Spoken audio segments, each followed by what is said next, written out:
Birinчи суроо устаз, жашым 22-де, үйдө өзүм акча менен камсыз кыламын. 19 жашымда турмушка чыктым. Апамдын туугандарымдын ак батасын алып, адал нике менен дейт. Адал нике менен азыр болсо 22-де устаз атам ичет дейт. 9 жылдан соң атамды көрдүм. Чуркап барып ата жытына тоюп жыттайын десем, арак тамеки жыттанды устаз дейт. Устаз, мен хиджаб кийип намаз окушумдун себеби атамдай болгум келген жок, кыз бала болсом дагы. Мен кыз бала болчумун дейт. Азыр келин деген статуска ээ болдум дейт. Алхамдулилла дегенимде кайненеме запкы жеп кайненемен. Ошол эле учурда үй бүлөмдү акча менен карап камсыздаш керек болду дейт. Өзүңүздүн апаңыз мындайча айтканда, атаңыз арак ичип үй бүлөмдөн деле кабары жок. Азыр өз үйүмдөмүн. Апам операция болуп бизди багам, чоңойтем деп жүрүп жарымжан болуп калды. Ишенер агам 23 жашта мурда жакшы болчу. Таячумун. Азыр жаш баладай болуп калган акылы. Бир тууган сиңдим азыр окуучу. Окуучумда мектеп окуучусу экен. Устаз жолдошум жалгыз бала. Апасынан башка эч кими жок. Кудайыман ыйлап сонанган элем, ичпеген, чекпеген, түз, таза жүргөн инсанга жолуктур деп тилендим элем. Алхамдулилла жаратканым кабыл кылды. Ал мени сүйөт. Мага мындайча айтканда ал мени түйүнөт дейт, мындайча айтканда мага бекем болуп турат деп атасыз. Кайненем мага кол көтөргөн, жана дагы тамак аштан кыскан. Ичиме жуттум устаз. Бирок бир күнү өз апама жарылдым дейт. Устаз, мен ал үйгө от болуп кирип, күл болуп чыктым. Кайненем дагы жолдошумду жалгыз чоңойткон. Устаз болгону билесиз, 3 ай жашадым. 3 айым мага 3 жыл болуп кетти. Өзүмдүн апам да, кайнежем да болду. Жашабайсыңар деп жатат. Апам 2 жолу мен алардын үйүнө алып барып берген. Ошондон кийин дагы жашап калайын деп апамды ыйлатып кеткем. Бир нике менен жашайын деп. Бирок энени наразы кылбаш керек экен. Апам муну акыркы жолу кечирип жатамын кызым. Дагы бир жолу менин башымды аттап кетсең ак болосуң деген. Азыр арсармын. Бир чети апа, бир чети жолдошум кайненем. Эмне кылсам болот?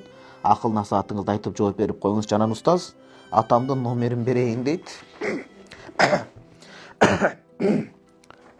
Атамдын номерин берейин, сүйлөшүп коюңузчу дейт. Келсин үйгө дейт. Акча менен камсыздап биз да толук үй бүлө болуп жашайлы. Сиз да айтыңызчы устаз, агамды дарылатышыбыз керек. Молдолук бу же врачтыкыбы билбейбиз. Устаз, атанын орду сүрү баары бир башкача болот да. Ата насаатына 5-6 жаштан бери зар болуп келем дейт. Классташ кыздарыма дейт, абамдын кыздары, атаң силерге не деп насаат айтат деп сурап, анан ошо насаат сөздү мен атам болсо мага ушундай деп айтса керек эле деп мээмде сактап жүрөм дейт. Балагатка жетип эс тартып баштагандан кийин устаздардын ютубтагы видеолорун көрүп ыйлап алам да атама дуа кыламын дейт. Устаз, жамааттан атама дуа алып бериңизчи дейт, ичпей калсын, биз дагы толук үй бүлө болуп дин жолунда таза түз бактылуу болуп жашайлы дейт. Сиз апаңыз орто коюп атпайбы? Сиз азыр эми күйөөңүз жалгыз уул экен, күйөөңүз менен ушунчалык сизди түшүнөт экен, жакшы жашайт экенсиздер. Бирок ортодо кичине түшүнбөстүк болуп атыптыр. Сиз мындай кылыңыз, күйөөңүзгө барасыз дагы, күйөөңүз экөөңүздөр жакшынакай белек алып, бир аз карызданып болсо да умрага жолдомо алып туруп, арзан компаниялар болот, жолдомо алып туруп, апаңызды умрага жөнөтүңүз махрам менен, умрага жөнөтүңүз.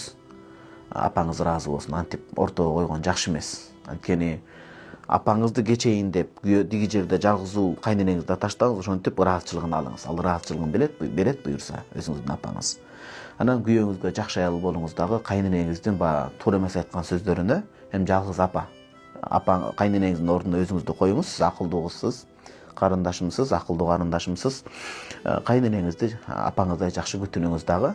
Анан иншалла атаңызга биз дуа кылабыз. Аллахым эки дүйнө жакшылыгын берсин сизге. Атаңыз кайтып, апаңыз менен жарашып, умрага бирге барып, арактын ордуна замзам ичип, келип бактылуу, иманда, динде жашап, калган өмүрүндө тобо кылып кетирген кемчиликтерине силерге насааттарын айтып, неберелерге жакшынакай бир төрдө отурган, насаатын айткан, келимесин үйрөткөн, жакшы нерселерди айтып берген ата болуп кайтып келсин. Иншалла баардыгы Кудайдын кудуретинде, чөкпөңүз карындашым, баары жакшы болот. Аллага шүгүр, жаныңызда түшүнүктүү күйөөңүз бар экен.